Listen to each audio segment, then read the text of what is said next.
से पहले आपको बताएं कि एफबीआर 2 सालों में 20 अरब 56 करोड़ की वसूली में नाकाम रहा है। 681 विद होल्डिंग एजेंट से 20 अरब से जायद टैक्स की वसूली ना की जा सकी। इसी पर मजीद बात करेंगे। उमर हयात खान हमें ज्वाइन कर रहे हैं। उमर बताएगा इस हवाले से। जी बिल्कुल, एफबीआर की जानिब से जो है वो 2 सालों में 20 अरब 56 करोड़ रुपए की वसूली होनी थी और एफबीआर के जो विद होल्डिंग एजेंट्स हैं वो ये वसूली ना करने में नहीं कर सके हैं और 19 फील्ड दफातर में विद होल्डिंग टैक्स ना काटने और जमा ना कराने के केसेस सामने आए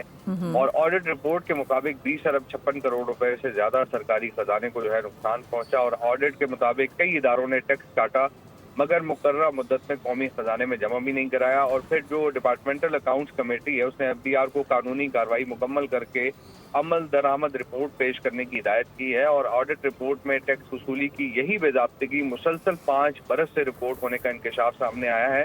और मुसलसल 5 बरस का 134 अरब रुपए से ज्यादा का फाइनेंशियल असर हुआ है।